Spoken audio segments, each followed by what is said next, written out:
اسرار درون آستانه شما، این مقدسات خانه شما،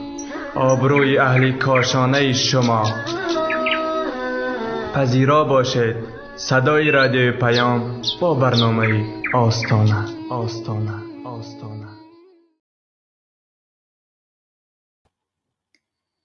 بسم الله الرحمن الرحیم. السلام علیکم و رحمت الله و برکاته. شنوندگان عزیز، باز در روز جمعه مبارک با هم در برنامه آستانه هستیم و موضوعی که امروز بنده برای شما آماده کردم این مصیبت های زود باوری می باشد. چطوری که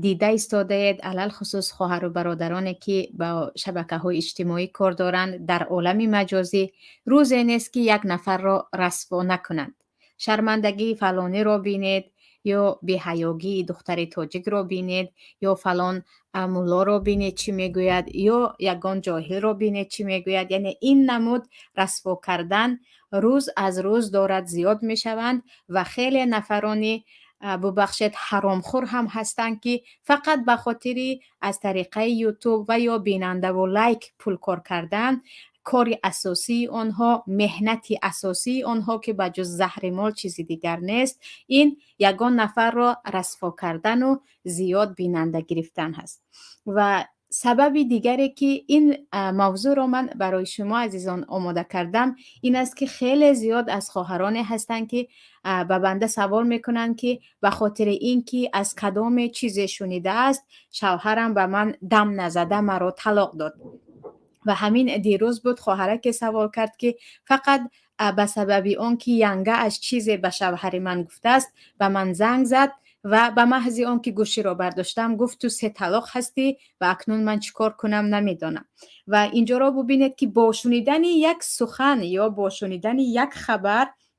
تحقیق نکرده یک و یک باره حکم کردن به دیگران و یا اینکه از پی یگان عمل شدن این سببی ویران شدن عائله ها، سببی بدبختی آوردن به جامعه و تفریقه بین مسلمان ها شده ایستاده است. و از نظر شریعت آیا ما به محض آنکه خبر را میشنویم از یک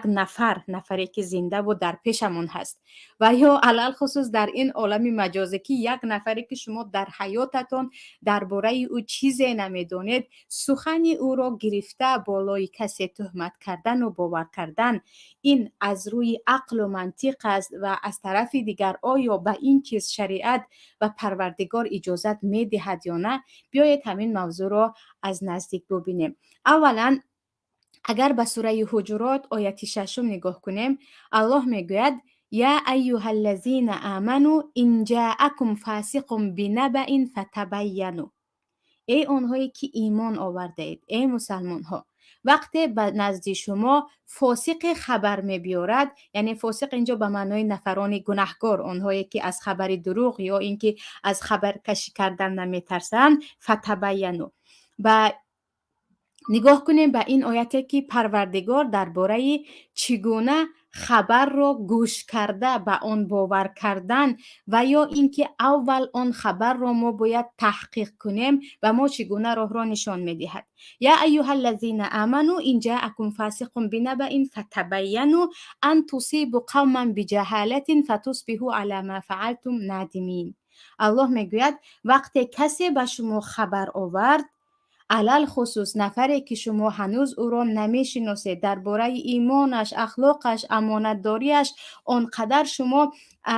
تثبیت کردگی نیستید، این را پیگیری کردگی نیستید، فتبینوا، اول این خبر را از پی شوید. یک و یک باره به خبرها باور نکنید، چی این خبر درباره یک نفری معین باشد یا یک قبیله باشد و یا یک قوم باشد. برای آنکه ان تصیبوا قوما بجهالة، شاید شما خبری رو میشنوید که آن خبر اصل ندارد یا تهمت است یا دروغ است و با همین خبر شنیده خود عمل میکنید و به مردم ضرر میرسانید. تصیبوا قوما بجهالة، به مردم از روی جهل خود، از روی آنکه به این خبری تحقیق نشده و پیگیری نشده شما عمل کردید به یک قوم ضرر میرسانید. فتصبحوا علی ما فعلتم نادمین. بعد از آن وقتی که میفهمید که خبر خطا بوده است و الکی کار از کار گذشته است، خیلی ندامت و پشیمون میشوید. درباره سبب نزول همین آیه، چگونه که در کتب تفسیر و علل خصوص در کتاب تفسیر ابن کثیر خیلی وسیع کردگی هستند، اگر سبب نزول آیات را نگاه کنیم باز آیات روشن‌تر می شود و در زندگی هم ما می توانیم از این خیلی یک درس بگیریم. بنی مصطلق از قبیله بودند که جویریه ام المؤمنین مادرمان از همان جا هستند. اسلام می آورند و خیلی خوب هم اسلام می آورند. سپس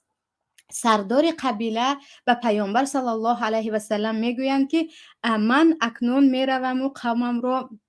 به نماز و به زکات دعوت میکنم. من زکات ها را جمع میکنم. شما یکی از نماینده های خود را فرستید تا که من زکات های جمع کرده را که از قبیله ام جمع کردم به دست او بدهم. سپس پیامبر صلی الله علیه و سلم ولید ابن عقبه، صحابیه که نو اسلام آورده بودند و هنوز یعنی از مثل اون صحابیان قدما یا آنهایی که پیشتر ایمان آورده بودند مثل آنها نبودند، ولید ابن عقبه را میگویند تو به بنی مصطلق میروی و زکات جمع کرده آنها را گرفته میآیی. ولید ابن عقبه وقتی که بره میبرایند به نزدیکی بنی مصطلق میروند و بنی مصطلق باشد ولید ابن عقبه را دیده این فرستاده پیامبر الله است، او را باید با شکوه پیشواز گیریم گویی اسب و با شمشیرهای خود خیلی با دبدبه به پیشواز میبرایند. ولید آنها را دیده گمان میکنند که این قوم در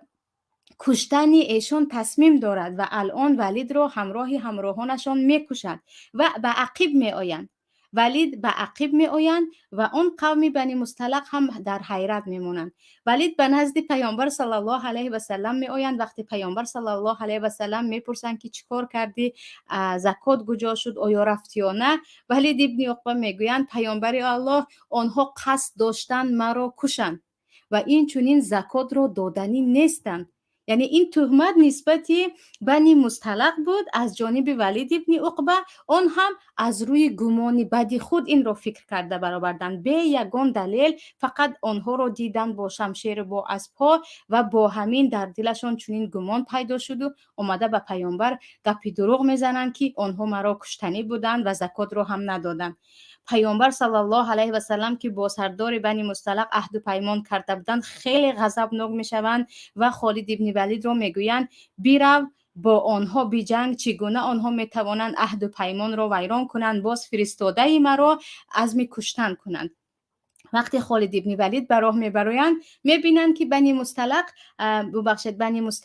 همشان آمده ایستادند و به نزد پیامبر صلی الله علیه و سلم آمده میگویند ما زکات ها رو جمع کرده بودیم، انتظار فرستاده شما بودیم، فرستاده شما که به عقب برگشت ما هم دیگر آمدیم که یگان چیزی ناخوش شد. و اینجا آیت نازل می شود که یا ایها الذین آمنوا اذا جاءکم فاسق بنبأ فتبینوا،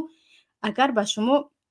کسی اینجا اگر فاسق نباشد هم یک نفری به شما خبر آورد که شما در او شک دارید یا شما میدانید که آن نفر از اهل امانت نیست، در این وقت هرگز یک باره به خبر باور نکنید، بلکه اول این خبر را کاملا پیگیری کنید حقیقت دارد یا نه. و اگر به همین آیت به سبب نزولش هم عزیزان نگاه کنیم، امروزها چقدر خبرها به گوش ما میرسد، علل خصوص بعد از پیدا شدن این تلفن ها که مشکلی از پیشتر هم زیاد علل خصوص در عائله ها شده ایستاده است. با یک زنگ زدن تلفن میگویند من امروز شنیدم تو رو در گروه فلانی چنین گفت، من امروز از فلانی شنیدم که این خیلش گفت یا چیزی دیگر. با همین یک عائله ویران هم می شود، دو دوست با هم قهری هم می شوند و این چنین حتی دو برادر، دو گروه، حتی دو شهر هم به جان همدیگر می افتند. انا اینجا هست که الله به ما راه نشان می دهد و می گوید هرگز وقتی به شما خبر آمد دویده به آن باور نکنید. هر کی باشد هم اگر شما می دانید که شاید در داخل خبرش علل خصوص اگر آن خبر بر نفع خود او باشد، یعنی کسی که این خبر را آورد برای خودش را دفاع کردن، برای فایده خودش گوید، حتما باید این خبر را پیگیری کرد. برای همین در اسلام شهادت است، یعنی هرگز یگان نفر آمده من این کار را نکردم، یعنی تهمتی که بالایش شد من نکردم میگویند و دیگران دلیل و بیانیه میآورند، گپی او را نمیگیرند. در اقرار که من همین گناه را کردم میگویند، این مسئله اقرار است. اما وقتی که یک چیز را برای از خود دفاع کردن سخن میکند، حتما اینجا باید دلیل داشته باشیم، شاهد داشته باشیم، بعداً بالای او حکم شود. اما متاسفانه در ما نمیدانم از چی باشد که خیلی مردم زود باورند و این زود باوری ها سبب شده ایستاده است که شاید طول هر ساعت یک زن از شوهرش کلمه یا طلاق یا جواب را شنود، شاید کلی هر یک دقیقه یک برادر نسبت برادر دیگر و یا حتی برادر و خواهری که خونی هستند نسبت همدیگر بدبینی پیدا کنند، از دست همان نمامه ها یا گفتیم از دست همان خبرکشایی که خبرها رو خطا برده میرسانند و این طرف هم گوش میکند و یک باره باور میکند. و پیامبر صلی الله علیه و سلم در حدیث مسلم هم میگویند کفى بالمرء اثما ان یحدث بكل ما سمع. از گناه کفایت است، دیگر هیچ گناه نکند هم همین گناه برایش کفایت است که او را ما بگوییم انسان گناهکار و غوطه زده در گناه. هر کسی که آن چیزی که شنوید میگوید، یعنی آن چیزی که ما شنیدیم نه همیشه حقیقت است. حقیقت ها را به چشم دید و در ما ضرب المثل خیلی مشهور است، هر چیزی که تو با چشمانت دیدی هرگز آن مثل شنیده ات نیست و شنیدن کی بود مانند دیدن گویان. بسیار این را میشنویم. برای همین اینجا مشکلی در ما در آن است که عزیزان مسئله درباره کی نباشد هم. اینجا ببینید ولید ابن عقبه خودشون یک دقیقه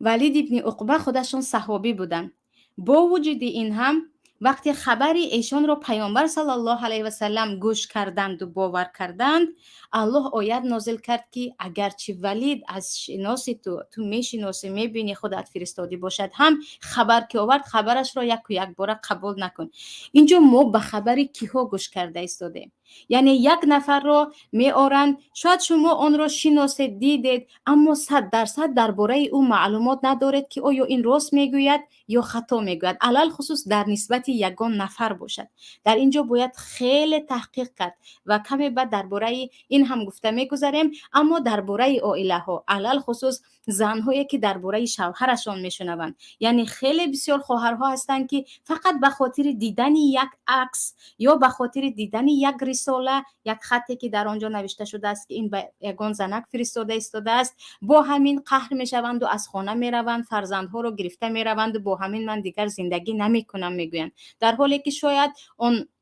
رساله‌ای که در تلفن شوهر هست تماما معنی دیگر را دارد، چیزی دیگر هست. پیش از اینکه قهر کرده رویم یا مصیبت را از خودش هم زیاد کنیم، حتما باید با خود نفری که او را متهم ساخته ایستادیم صحبت کنیم. مردهای دیگر هم هستند و محض آن که مثلا در جایهای ما که خیلی زیاد عروس خشتامن با هم پرابلم یا مشکلی دارند، وقتی خشتامن زنگ زده به پسرش میگوید که عروست امروز همین رو کرد، بعضی مردها حتی از زن نپرسیده که امروز چی شد یا از یگان نفر دیگر دلیل کفت و کاو نکرده یا یک بار طلاق میدهند یا زن را لطکوب میکنند، در حالی که عموما اینجا مسئله نسبی هست. مشکلی از هر دو طرف شد، هر دو طرف هم گناهگار هستند، شاید یکی زیادتر گناه هست اما همان گناهی که به ما خبر را رسانیدن همان گناه نیست. و از طرفی عروس ها هم این چیز می شود که بعضی ها طور خبر را می گویند که پسر گمان می کند به جز مادرش کسی به او دشمن نیست، در حالی که آنجا مشکلی از دو طرف بود. و اینجا هر کی باشد هم عروس، داماد، زن، شوهر، پدر، مادر، خواهر و برادر، هر کی باشیم هم بیاید هر خبری که به ما میرسد شتاب نکرده، علل خصوص با خود نفری که او را ما متهم میدانیم که او نسبت ما چیزی گفته است و کرده است، اولا باید با او صحبت کنیم. انا در اینجا میبینیم که مسئله از آنی که ما گمان میکردیم خیلی خیلی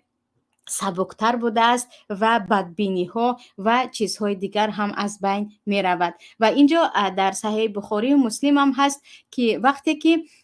به حضرت عمر به گوششان میرسد که پیامبر صلی الله علیه و سلم همسرشان را طلاق دادند، یعنی تمام همسرانشان را طلاق دادند و این به گوش حضرت عمر میرسد و به مسجد می آیند و میبینند که مردم با هم پیچیر پیچیر دارند، غوغاهای خیلی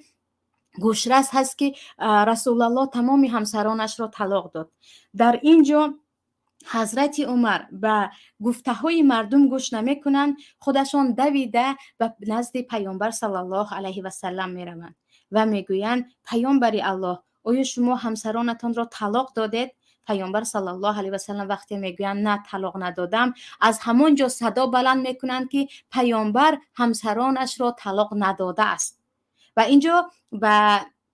عقل یا گفتیم فراست و این چونین ایمان حضرت عمر نگاه کنید که به جای این که با مردم یک جایه شوند و با مردم آلوده شوند و به فکر غوطه خورند، بلکه دویده رفته مسئله را از صاحبش از پیامبر صلی الله علیه و سلم میپرسند. و در این باره در سوره نساء آیت 83 است الله میگوید و اذا جاءهم امر من الامن او الخوف اضاءوا به ولو ردوه الى الرسول و الى اولی الامر منهم لعلمه الذين يستنبطونه منهم. وقتی یگان خبر رسد درباره امن و امانی یا درباره خوف و ترس که در این بابی بالایش یا تفسیر بالایش آنقدر به مسئله ما دخالت ندارد، اضاءوا به یعنی خبری رو میشنوند، خواه خبری بد یا خبری نیک، دویده آن رو به همه پهن میکنند. و ابن کثیر در تفسیر همین آیت میگویند پس خبر رو شنیده هنوز اون خبر حقیقت است یا نیست به همه پهن کردن الکی این گناه است و الکی این مذمت است. و الله میگوید ولو ردوه الی الرسول و الی اولی الامر منهم، خبر رو شنیدید پیش از اینکه به همه پهن کنید، شایعه کنید، آوازه کنید و یک نفر رو درباره‌اش چیزی شنیدید به همه آوازه شود، بهترش این نیست که اون رو به پیامبر برگردانید. این در زمان پیامبر صلی الله علیه و سلم، اما در زمان امروز به اولی الامر صاحبان علم و خرد و انصاف، اینجا باید انصاف رو بگوییم برای آنکه بخشش زیاد که خیلی صاحبان علم هم داریم اما به انصاف ها هستند، یعنی نه همه صاحبان علم صاحب عدل و انصاف هستند که هر یک نفری که میگوید من طالب علمم یا هر یک نفری که برای خود دیگر حجت راست میکند که چندین سال خوانده است یک باره یک خبر رو شنیدیم دویده به نزد او نرویم. در وقتی نسبت کسی فکر کردن و گمان کردن و آیا این حقیقت داشته باشد یا نگفتن، حتما از صفتهای اولی الامر این است که از کتاب قرآن و از ایمان و از اهل تقوا باشد و از اهل عدل و انصاف باشد که به هوای خود نگاه کرده مبادا حکم نکند. و در قصه حضرت عایشه هم رضی الله عنها وقتی که تهمت میشوند و گروه از صحابگان زبان خود را به این آلوده میکنند، گروه از صحابگان چه زنها چه مردها زبان خود را به این آلوده میکنند. در اینجا الله در سوره نور میگوید اذ تلقونه بالسنتکم و تقولون بافواهکم ما لیس لکم به علم و تحسبونه هینا و هو عند الله عظیم. الله میگوید شما با زبانتون میگویید و با زبانتون تلفظ میکنید و با دهانتون میگویید، یعنی نترسیده، عموما فکر نکرده که یک نفر رو به بی‌راهگی تهمت کردن، اون هم همسر پیامبر صلی الله علیه و سلم را شما بی یگان ترس در زبان و در دهانتون چرخ میزنونید و گمان میکنید که این چیز هین است، یک چیزی آسان است، با همین گفتیم رفت زبانمون جو میدو رفت. لیکن الله میگوید و هو عند الله عظیم، اما این خیلی در نزد الله گناهی کبیره است. گمان نکنید که هر تهمتی که نسبت یک نفر شنیدید، این صحابگانی که این رو گفتن آنها خودشان حضرت عایشه را تهمت نکردند، شنیده اشان را بین همدیگر به یک آسانی که آیا شنیدی چنین بوده است، آیا شنیدی چنین شده است وقتی گفتن، الله در بعد از براءت حضرت عایشه که آیت‌های سوره نور نازل شد، این آیت رو هم در داخلش هست که الله میگوید چیزهای زیادی هست که گمان میکنیم خیلی سبک و آسان است، گناه ندارد، با آسانی با زبانمون آن را تلفظ میکنیم، در حالی که این در نزد الله گناهی کبیره است. گناهی این گونه سخنها را گفتن جزایش برای تهمتگران هم در دنیا و هم در آخرت آماده شده است. پس عزیزان، مسئله که مثلا امروز صورت ها رو میمونن، یعنی یک زنی بیچاره رو چقدر بی انصافن یا گفتیم چقدر از ایمان از اخلاق دور هستن که یک خواهر تاجیک صورتش میمونن و میگوین ابو بخشید حتی بیروها رو شناسید، فاحشه رو شناسید، چیزهای دیگر، در حالی که آره اگر شما یک نفر رو اصلاح و نصیحت کردنی هستید، نه با این نمود شرمنده کردن. یعنی در یگان جای شریعت آمدگی نیست که تو وقتی کسی رو شرمنده میسازی، یک نفر رو افتضاح میکنی در بین مردم، برای این ثواب داری. برای نصیحت کردن، یک نفر رو اصلاح کردن، انسان اجر و ثواب میگیرد، الدین و نصیحه. اما یک نفر رو گناهش رو آشکار کرده، باز بالای این برای خود مخلص پیدا کردن و بیننده پیدا کردن. و از همه جای تاسف آورش عزیزان، در ازبکستان هم کانال هایی که افشای عیبهای بعضی زنهای مردها هست، از همه زیاد از پادپیسچیکو بیننده های زیاد دارد. و در تاجیکستان هم کانال هایی که یا گفتیم هر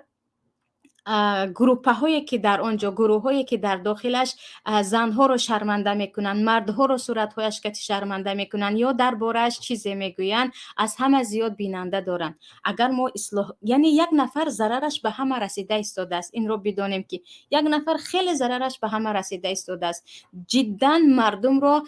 طوری به مردم ضرر رسانیده ایستاده است که مردم باید از او آگاه شوند. این مسئله دیگر است. اما یک دخترکی که به خاطر کمبغلیش، به خاطر بیسوادیش، به خاطر دور از اخلاق و دور از عقیده اسلامی بزرگ شدنش یک دخترک به بیراهگی دست زد، نباید عکس او را مانده این را شناسید گویان از بالای او پول کار کنند. انا این گونه نمود کارهایی که امروز شده ایستاده است، بینندش هم زیاد است و خیلی که گفتم آنهایی که با اینها همیشه ثبت نام کردگی هستند و دائم با خبر هستند زیاد است. و یا اینکه رقاصه هایی که به این کارها مشغول هستند و رقاصه شرمنده رو ببینید، دیگر تمام مردم در آمده از او خبر میگیرند. و اینجا رو ببینید که آره اینها مثلا از روی شریعت در گناه کبیره هستند، بعضیشون حکمشون حتی رجم است، بعضی دیگرشون سجن است، بعضی دیگرشون دور کردن از جامعه است که خطر جامعه هستند. اما با این نمود اصلاح کردن نمی شود، برعکس هرچی آنها را این گونه برآوردن، آنها هم دیگر بدتر شده رفتن گرفتن. برای همین اینجا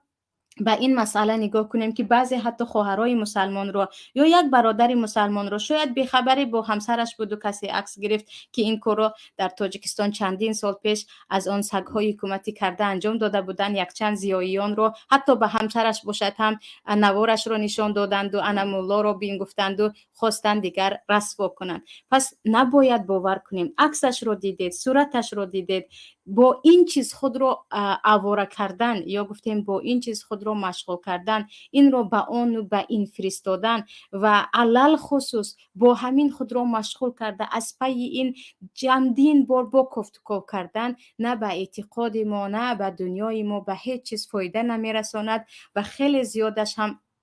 اگر حقیقت داشته باشد خیلی زیادی دیگرش هم که هیچ حقیقت ندارد به جز دروغ، به جز یک نفر رو بدنام کردن و رسوا کردن چیزی دیگر نیست. و مسئله دیگر درباره مصیبت های زودباوری عزیزان،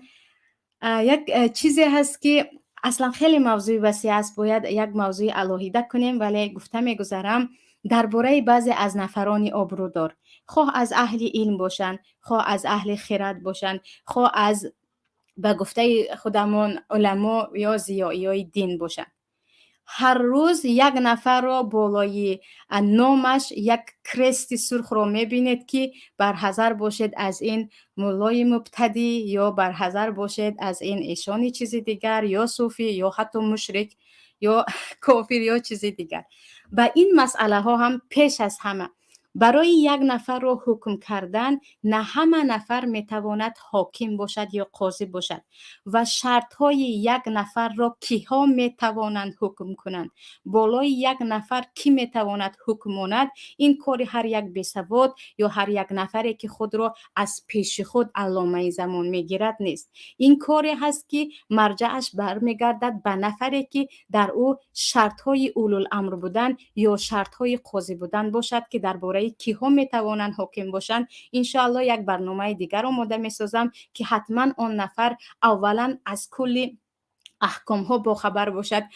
خودش از اهل جرح و تعدیل، یعنی کسی که یک نفر رو یا عیب دار میکند یا یک نفر رو میگوید نه این بی عیب است و این انسان ثقه است، خودش اصلا باید این علم رو خوانده باشد. برای آنکه نفرانی که گناهکار هستند نه همیشه آنها رو ما میتوانیم بگوییم که کاملا این انسان دیگر سخنش قبول نیست. مسئله حاکم بودن یا قاضی بودن هم یک مسئله خیلی وسیع است. اما نفرانی که شما خودتون شخصا او را نمیشناسید، یعنی یک نفری که شخصا او را نمیشناسیم، نه خودش رو میبینیم نه نامش رو حتی میدونیم، یک نفر رو مثلا یک عالم رو یا یک نفری که در جامعه خیلی بین مردم مشهور است یا اینکه مردم از او فایده زیاد گرفتن میآورند و بالایش کریس میکنند، در نزدش یگان چیز دیگر میمونند و میگویند انا این با این گناه ها با این اتهام ها این نفر از این برحذر باشد و چند چیز دیگر آیدی او میگویند. آیا ما به این گونه سخنها باور کنیم یا نه؟ آیا ما این چیزها رو وقتی شنیدیم آیدی آن نفر تماما مثلا اگر او تمام عمرش به مردمش کمک کرده باشد یا عموما حتی به کسی ضررش نرسیده باشد، یکی زبانش لغزید، یکی او هم همچون انسان خودش رو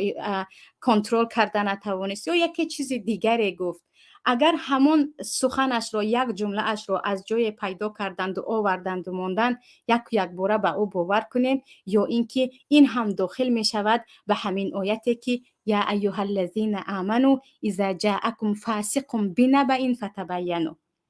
وقتی یک فاسق به شما خبر می آورد اول شما مقصد این خبر را فهمید، اول این را تحقیق کنید و پیگیری کنید. شما از کجا می دانید که شاید این خصومت شخصی دارد؟ یعنی وقتی یک نفر رو سیاه کرده می برارند، وقتی یک نفر رو بالای فیسق و بدعت و صوفیزم و یا گفتیم کفر و شرک و بالای این حکم میکنند، شاید همان نفر شغلش همین است، شاید او از یگان جای پول میگیرد و کار او شغل او سیاه کردن مردم است. و آیا یک نفری که با بدنام کردن دیگران پول کار میکند یا گفتیم برای خود اودیتوریا جمع میکند، مردم جمع میکند، او بدتر است از همین ولید ابن عقبه یا ولید ابن عقبه که حتی صحابی باشند هم الله گفت وقتی فاسق خبر می آورد گوش نکنید و سبب نزولش هم قصه ولید ابن عقبه بود که کمی پیش گفتم. پس بیایید یک و یک بار آنقدر زود باوری نکنیم، آنقدر نسبت دیگرها طعن و نسبت ارز دیگران، آبروی دیگران تهمت کردن و طعنه کردن و یک نفر را تماما آبرویش را برای بردن شتاب نکنیم، برای آنکه اولا این کار رو کردن خیلی که گفتم نه به دین ما نه به دنیای ما یگان فایده نمی رساند مگر اینکه گمان کرده باشد که اون نفر اولوالامر شما او هر کجا می رود من می روم، در اینجا می گویم او مرا به ضلالت کشانیده ایستاده است. اما انسان های عادی که وقتی حدیث می گوید یا چیزی درست می گوید قبول می کنیم، وقتی سخنی عادی می گوید که پروردگار به ما عقل داده است قبول نمی کنیم، وقتی از پی عیب های او می شوند و ما هم از پی عیب های او می شویم، این رو بدانید که از این چیز یگان جامعه فایده هم نگرفته است و این چنین فایده هم نخواهد گرفت. و عجیبش این است که گویا که همین حالتی که ما داریم در حدیثی که پیامبر صلی الله علیه و سلم در ترمذی و امام احمد اومده است، گویا که حالتی ما در داخل همین است، یعنی صفات هایی که پیامبر صلی الله علیه و سلم در همین حدیث میگویند امروز خیلی در جامعه تاجیک دیده می شود. پیامبر صلی الله علیه و سلم میگویند دب الیکم داء الامم قبلکم الحسد والبغضاء هي الحالقة لا أقول تحلق الشعر ولكن تحلق الدين پیامبر صلی الله علیه و سلم میگویند همان دردی که در امتانی گذشته بود به نزد شما هم قدم زنان آمد. یعنی همون درد به شما هم رسید. کدام درد است؟ حسد و البغضا، حسادت کردن. یک نفر رو، پیشرویش رو، دعوتش رو یا گفتیم اورویش رو عموما تحمل کردن نتوانستن. و البغضا، و بدبینی نسبت یک نفر، بدبینی اون هم یا از روی تکبر یا از روی خصومت های شخصی بدبینی کردن. هی الحالیقه، پیامبر صلی الله علیه و سلم میگویند حسد کردن به هم دیگر و البغضا و بدبینی کردن، تحمل پیشروی دیگری رو نداشتن، این حالیقه میتراشد. چی رو میتراشد؟ لا اقول تحلق الشعر، من نمیگویم که موی رو میتراشد، ولکن تحلق الدین، دین شما رو میتراشد. وقتی با حسادت و با بغضا و بدبینی اونقدر بالای کسی شما کار میکنید، گمان نکنید که این چیز عادی است. دین خودتان را تراشیده ایستادید با همان تیغها، ولی بیخبر هستید. والذی نفسی بیده لا تدخلوا الجنة حتی تؤمنوا ولا تؤمنوا حتی تحبوا. در دوامش میگویند قسم به آنه که جان من در دست اوست، شمایان داخل جنت نمیشوید تا اینکه ایمان بیاورید. وقتی گفتیم ما ایمان آوردیم، پیامبر الله میگویند ولا تؤمنوا حتی تحبوا، و شما ایمان نمی آورید تا اینکه همدیگر را دوست دارید. افلا انبئکم بما یثبت ذاکم لکم افشوا السلام بینکم. دوامش به میگویند آیا من شما را خبر دهم از چیزی که بین شما محبت را ثابت می‌دارد، قوی می‌کند؟ بین همدیگر سلام دادن را افشا کنید. با قهرگی، با پشت گردانیدن، با دیگر عموما از رابطه را کندن نه، با سلام دادن و با احوال پرسی شما می توانید همدیگر را، مناسبت ها را قوی کنید. و امروز ایده‌ای که در بین ما هستند عزیزان، ایده‌ای که هستند که هر روز نسبت یک عالم یا نسبت یک نفری که آره لغزش خطاگی در همه دارد. یعنی پیامبر صلی الله علیه و سلم بعد از وفاتشان در صحابگان هم خطاگی ها بود، و اگر ما مسئله ها را یکسو گذاشته به زمان صحابگان برگردیم، خیلی زیاد صحابگان را هم عیبدار کرده، زیادی ها را هم حکم مانده هم میتوانیم، در حالی که این کار ما نیست و این چیز را خود صحابگان هم بین خود نکردن. بالای خطاگی های جدی همدیگر را با همدیگر قهر شدن و حکم کردن و این چیزها نبود. ما هم امروز که میبینیم که مردم با این چیز آواره هستند و مشکلی در این است که یک زیایی یا یک عالم دینی برآمده وقتی درباره حلال و یا حرام و یا یکی از موضوعهای مهم عقیده صحبت میکند، یا درباره سیره اهل سلف یا درباره سیره صحابگان پیامبر و خود پیامبر زندگی میکند، بیننده او شاید 1000 و 10,000 باشد، اما وقتی خودی همون دعوتچی میبراید و نسبت یگان نفر اگر تهمت میزند و یا یکی را در شأنش یگان آدمی مثلا ما میشناخته یا جامعه میشناخته، یک نفری معروف را اگر تنقید میکند تا 300,000 او را تماشا میکند. یعنی اونقدر ببخشید مردم به فتنه داده شدن، اونقدر این چیز بین مردم رایج یافته است که دیگر بعضی ها این رو خیلی خوب استفاده هم میکنن و کم نیستن کانال هایی که در آنجا میبینید که انکه فلانی رو بینید، علل خصوص یک به یک تمام عالمان را گرفته جرح و تعدیل یا گفتیم اتهام ها را کرده ایستادن. برای همین عبدالله ابن عباس میگویند وقتی که شما میبینید که دو اقران، یعنی دو عالمی که در یک دور و زمان زندگی میکنند، نسبت همدیگر سخنهای بد میزنند یا همدیگر را جرح و تعدیل میکنند، هرگز سخن آنها را قبول نکنید. برای آن که غیرت یا گفتیم رشکی که بین علمای در یک زمان زندگی میکرده هست، البته بعضیشان از رشک دو همسری که در زیر یک شوهر هست یا دو زنی که یک با هم باغجان میگویند کندوش هستند، اینها بدتر است. برای همین اینجا بیایید مسئله های این که این عالم بالای آن عالم چی گفت، این نفری مثلا مبارز بالای آن مبارز چی گفت، اینها رو گرفته رفتن از پای چیزی شویم که برای ما هم در دین و هم در دنیا فایده می آورد. و چیز دیگر، وقتی که ما میبینیم که یک نفر بالای یک نفر گپ زده ایستاده است اما آن نفر رو نمیشناسیم، یعنی از کجا عقل و منطق، یعنی عقل انسانیت از کجا به شما خبر میدهد که این رو گوش کن، هر چیزی که این گفته ایستاده است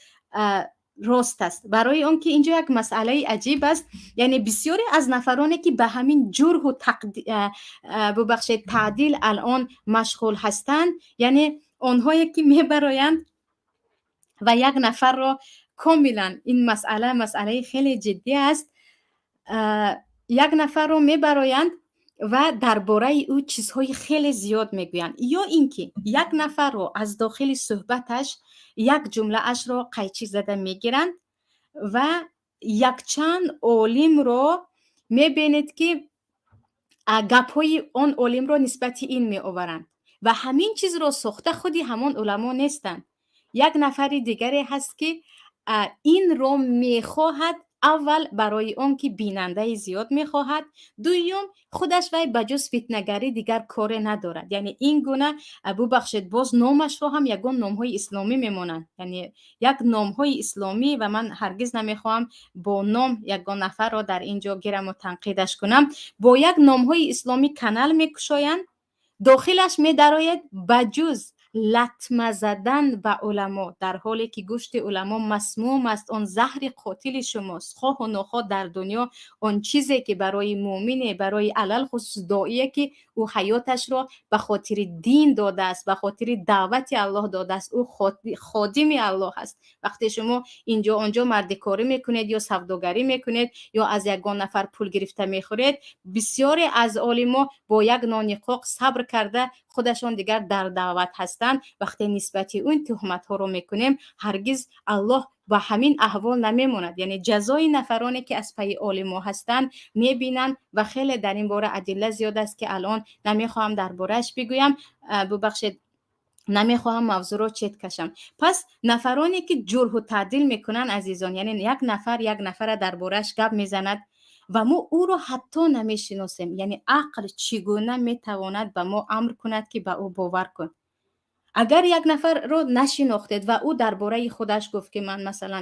این هستم آن هستم و شما ندیدید، از کجا میتوانیم باور کنیم؟ در حالی که اگر یک نفر ادعای عالمی دارد، یک نفر میگوید که من عالم هستم و به من حق من هست که من عیب دیگران رو گویم، در حالی که طول تاریخ اسلام کسی رو پیدا نمیکنید که یک عالم شغلش فقط عیب دیگران رو گفتن باشد و با این کار مشهور شود. در این وقت هم باید از شاگردانش شناسیم که تا چه اندازه این عالم در علم خود با شاگردان خود وسیع است، یا از کتاب‌های نوشته‌اش، یا اینکه از تزکیه استادانش که استادای مشهور که در هر دور و زمان هستند گفته باشند که با زبانشون، البته برای اون که الان حجت درست کردن و برای خود دیپلم های ساخته درست کردن هم خیلی زیاد است، بگویند که این فلانی شاگرد من است. یعنی یک نفر که میبراید و ادعای طالب علمی میکند یا اینکه ادعای عالمی میکند و میگوید من عالم هستم و مدعا دارد که دیگر او همه را میتواند عیبش را گوید، حتما باید اینجا عقل برای ما اجازه ندهد که این انسان چیزی که میگوید اولا درباره خودش راست است یا نه. اگر حتی درباره خودش گپی دروغ میزند، درباره خودش حتی چیزی میگوید که در اون است، پس اولاتر است که وقتی نسبت دیگران میگوید آن را قبول نکنیم. اینجا خیلی این مسئله جدی هست و به جدیگی این مسئله آنقدر اهمیت نداده ایستادیم و خیلی زیاد هستند که مثلا یک داعی تمام عمرش در دعوت مردم بود و شاید یک بار یا دو بار پایش لغزید در یگان مسئله اسماء و صفات یا در یگان مسئله استوا که این مسئله پیشتر هم بود. البته ما به این مسئله از نزدیک هم انشاءالله بعدا نگاه میکنیم. در اینجا لغزید یا درباره یگان فتوای دیگر، در حالی که تمام عمرش در خدمت مردم گذشت،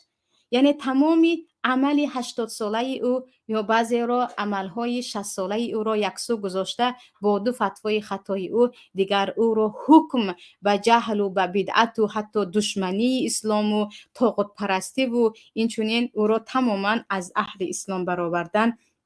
ببخشید که در کجای دین این را گفتن، در کجای شریعت این را گفتن، در کجا کدام صحابه کدام نفر دیگری به ما بگفت که شما این را کنید و شما ثواب میگیرید برای اون که کار شما جرح و تعدیل و قاضیگی و حکم کردن می باشد. پس نسبت خویش و تبار خود هم وقتی حکم میکنیم یا نسبت یگان عالم دیگر هم حکم میکنیم یا عموما حتی نسبت یک نفر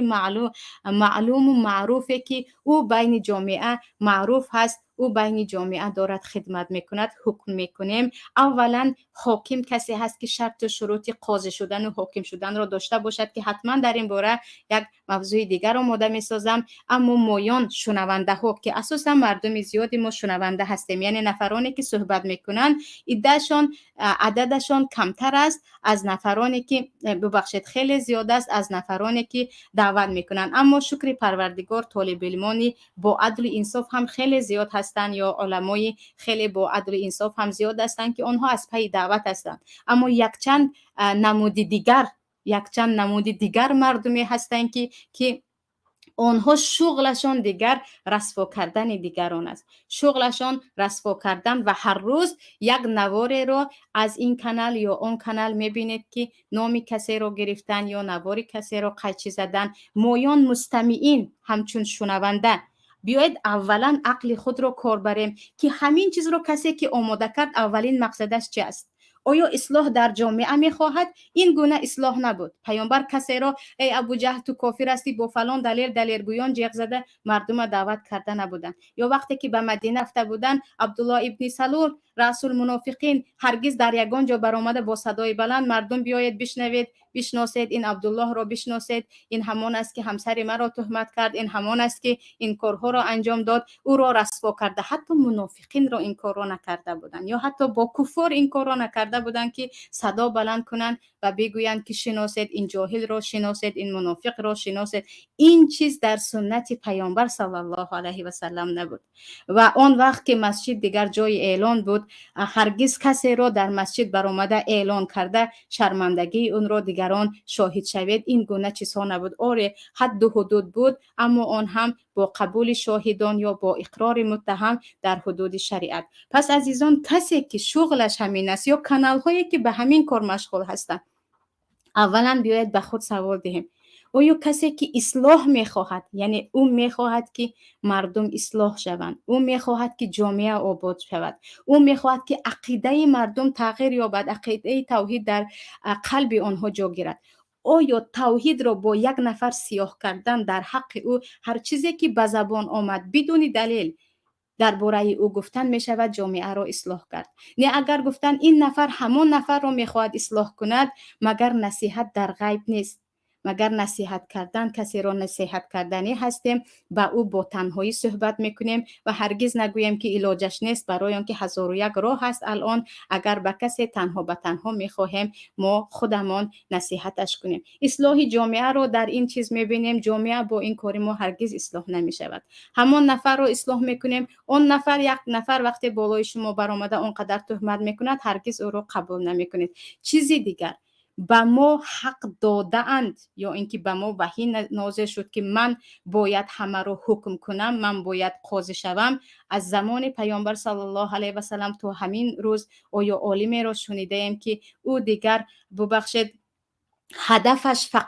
هدف و رساله‌اش فقط سنگ زدن بالای نفران دیگری باشد که به دعوت مشغول هستند و این گونه کانال ها که اکثریتشان یعنی زیادی همون کانال ها رو من وقتی به چشم میبینم که یکی این دامولا رو یکی دیگری رو خواه از افغانستان باشد خواه از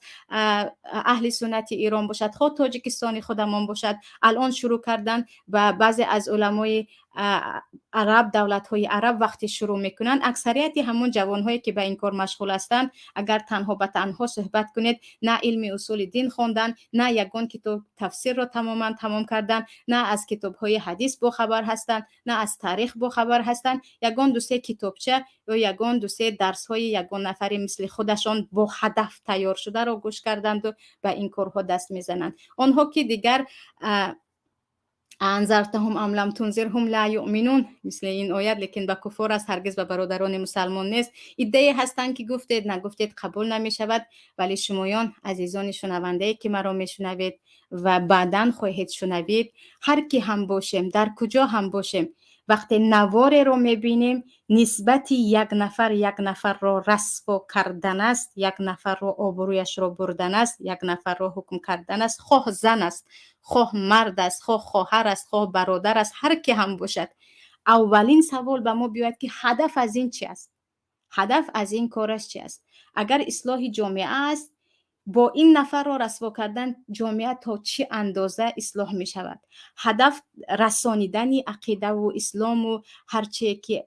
اصول اسلام است، آیا با همین کار را کردن مردم به قلبشان، یا گفتیم مردم به اسلام می گروند، یا مقصد اصلاح کردن همان انسان است که با این کارمان او اصلاح می شود، یا مقصد با این کار خودمان تحت تاثیر یگان قوه هستیم که ما رو از بالا دیگر میگویند همین کارها رو بکن، یا اینکه اونقدر بالای ما بدبینی و حسادت زیاد شده است که دیگر هرگز نمیتوانیم نسبت دیگران آرام باشیم، یا اینکه دیگر هرگز نمیتوانیم اون زبانی که دیگر رفته با همین چیز عادت کرد جمع کرده توانیم. برای همین بیایید عزیزان، خیلی زیاد این گونه ویدیوها هست، خیلی زیاد این گونه نوارها هست. وقتی که در این باره چیزی رو دیدیم و یک باره به ما الکی آمد که خواه از وسوسه نفس یا شیطان که به این باور کنی این رو به دیگران رسان، اول فکر کنیم که اون چیزی که این نفر گفت مبادا از همون فاسقی که الله در سوره حجرات خبر میدهد که اذا جاء ان جاءکم فاسق بنبأ فتبینوا، گوینده از همون فساق نباشد، یا اینکه گوینده شاید هم هدفش خیر و ثواب است اما هدف او به عملش راست نمی آید. ما باید این مسئله رو اگر به ما لازم است، یعنی شخصیت همون نفر به ما لازم است، از طرف دیگر پیدا کنیم. اما درباره نفرانی که کیها میتوانند حکم کنند، کیها میتوانند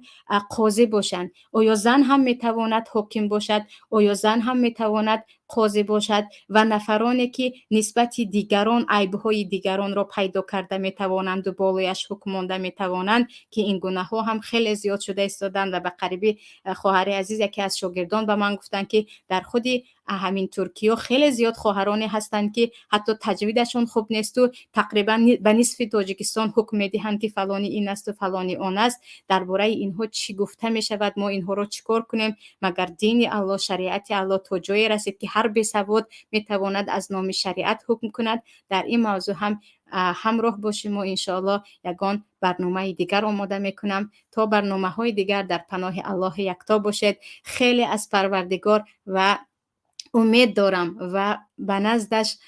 مخلصانه و با تمام تضرع به الله دعا میکنم که پروردگار همان گونه که ایمان را به ما نصیب کرد، عقل سالم را نصیب کند که مایان با عقل خود شناخته توانیم نفران را که آنها دیگر مقصد اساسیشون اصلاح جامعه نه، مقصد اساسیشون چیزی دیگر است که آن هم برای ما غیب است، مایان بشناسیم تا اینکه آنقدر نسبت دیگران، آبروی دیگران، عرض دیگران، ناموس دیگران، چگونه که دیگران زبانش را آلودن ما هم آلوده نکنیم. عزیزان، عقلی که الله برای ما داده است یک نعمت است که باید در این زمان فتنه، زمانی که از هر طرف فتنه جوش زده ایستاده است، یوتیوب داخل میشوید پر از فتنه، فیسبوک داخل میشوید پر از فتنه، به داخل تاجیکستان میروید در داخل مساجد حتی پر از فتنه، یعنی زمانی که همه جا پر از فتنه است. در این وقت فتنه اولا باید برگردیم به